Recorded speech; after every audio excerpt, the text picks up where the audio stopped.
जी सलाम अलैकुम। हाँ जी, सरकार है देखो, हथ खिड़की ਦੇ ਵਿੱਚ ਚਲਾ ਗਿਆ ਅੰਦਰ, ਪਰਿੰਦਾ ਦਾਣਾ ਖਾ ਰਿਹਾ ਜੀ।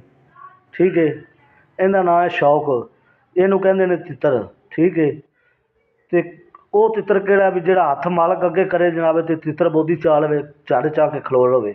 ਇਹਨੂੰ ਕਹੇ ਜਨਾਬ ਵੀ ਜਿਹੜਾ ਨਾ ਤਿੱਤਰ ਨੂੰ ਕਹੇ ਵੀ ਝੰਡ ਚਾਵੇ ਜਾਂ ਡਰ ਮਨਾਵੇ। ਠੀਕ ਹੈ, ਇਹ ਦੇਖ ਇਹ ਹੱਥ ਵਿੱਚ ਹੈ। ਠੀਕ ਹੈ, ਇਹ ਚੈੱਕ ਕਰ, ਇਹ ਦੇਖ ਪਰਿੰਦਾ ਖਾ ਰਿਹਾ ਹੈ। ਬਸ ਇਹ ਚੀਜ਼ ਮੈਂ ਤੈਨੂੰ ਛੋਟੀ ਜਿਹੀ ਵੀਡੀਓ ਵਿਖਾਣੀ ਹੁਣ ਸੀ। ਫਿਰ ਹੁਣ ਵਿਖਾ ਵੀ ਆਟਾ ਦੇ ਨਾਲ ਇਹ ਆਟਾ ਦੇਖ, ਇਹ ਗੋਲੀਆਂ। ਠੀਕ ਹੈ, ਤੇ ਮਾਸ਼ਾਅੱਲਾ ਆਟਾ ਰੱਜ ਕੇ ਖਾਂਦਾ, ਰੱਜ ਕੇ ਜਨਾਬ ਬੜੀ। ਮੈਂ ਇਹਨਾਂ ਕੋਈ ਤਿੱਤਰ ਨਹੀਂ ਆਟਾ ਖਾਂਦਾ, ਤੇ ਇਹਦੀ ਨੇ ਵੀ ਸਾਰੀ ਦਿਹਾੜੀ ਕੁੱਪੀ ਭਰੀ ਰਹਿੰਦੀ ਇਹਦੀ ਖੁਰਾਕ ਨਾਲ। ਠੀਕ ਹੈ, ਇਹ ਚੈੱਕ ਕਰ, ਇਹ ਪਰਿੰਦਾ ਜੀ, ਇਹ ਆਟਾ ਵਿਖਾ ਦੂੰ। ਇਹ ਵੇ ਹੱਥ ਅੰਦਰ ਚਲਾ ਗਿਆ, ਉਹ ਪਰਿੰਦਾ ਖਾ ਰਿਹਾ ਜਨਾਬ ਬੜੀ। ਠੀਕ ਹੈ, ਇਹਦਾ ਨਾਂ ਹੈ ਸ਼ੌਕ। ਤੇ ਅਜੇ ਵੀ ਤੈਨੂੰ ਪਰਿੰਦਾ ਚੰਗਾ ਨਾ ਲੱਗੇ ਤਾਂ ਮੁੜ ਮੇਰਾ ਵੀਰ, ਤੂੰ ਆਪਦੇ ਘਰ ਹੱਸਦਾ ਸੋਹਣਾ ਲੱਗਦਾ ਤੇ ਮੈਂ ਆਪਣੇ ਘਰ ਹੱਸਦਾ ਸੋਹਣਾ ਲੱਗਣਾ। ਚੀਜ਼ ਦੇ ਲੈਣ ਦੇਣ ਦੀ। ਠੀਕ ਹੈ, ਇਹ ਕੁੱਤੇ ਬਿੱਲੀ ਦਾ ਮਾਲ ਹੈ, ਮੁੱਠ ਖੰਭਾਂ ਦੀ ਹੈਗੀ। ਠੀਕ ਹੈ, ਤੇ ਇਹ ਵੀਡੀਓ ਮੈਂ ਤੈਨੂੰ ਲਾਈਵ ਬਣਾ ਕੇ ਦੇ ਰਿਹਾ। ਅੱਜ ਤਰੀਕ ਕਿੰਨੀ ਯਾਰ? ਅੱਜ ਮੇਰੇ ਖਿਆਲ 16 ਮਾਰਚ। ਹਾਂ 16 16 ਮਾਰਚ ਦੀ ਇਹ ਅੱਜ ਵੀਡੀਓ, ਫਰੈਸ਼ ਵੀਡੀਓ। ਠੀਕ ਹੈ, ਤੇ ਇਹ ਮੇਰਾ ਭਾਈ ਸ਼ਾਮ ਦਾ ਟਾਈਮ ਹੈਗਾ, ਇਸ਼ਰ ਦੇ ਦਾਣਾ ਆ ਗਈਆਂ ਨੇ, ਤੇ ਇਹ ਹੁਣ ਦਾਣਾ ਚਾਹੀਦਾ। ਮੁੜ ਵਿਖਾ ਦੇ ਨੂੰ ਅੱਜ ਤੀਸਰੀ ਦਫਾ ਹੋਇਆ ਵੀ ਇਹਨਾਂ ਆਟਾ ਤੁਹਾਡਾ ਖਾਂਦਾ ਤਿੱਤਰ, ਇਹਦੀ ਖੁਰਾਕ ਖਾਂਦਾ ਮਾਸ਼ਾਅੱਲਾ। ਇਹ ਚੈੱਕ ਕਰ, ਖਾ ਰਿਹਾ ਪਰਿੰਦਾ, ਇਹਦਾ ਨਾਂ ਹੀ ਸ਼ੌਕ। ਤੇ ਠੀਕ ਹੈ ਜੀ, ਇਹ ਛੋਟੀ ਜਿਹੀ ਵੀਡੀਓ ਮੇਰੀ ਅੱਛੀ ਲੱਗੇ ਤੇ ਮੇਰੇ ਚੈਨਲ ਨੂੰ ਸਬਸਕ੍ਰਾਈਬ ਕਰ, ਲਾਈਕ ਕਰ, ਦੋਸਤਾਂ ਦੇ ਨਾਲ ਸ਼ੇਅਰ ਕਰ। ਠੀਕ ਹੈ, ਓਕੇ, ਅੱਲਾ ਨਿਗਹਿਬਾਨ।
ਚੱਲ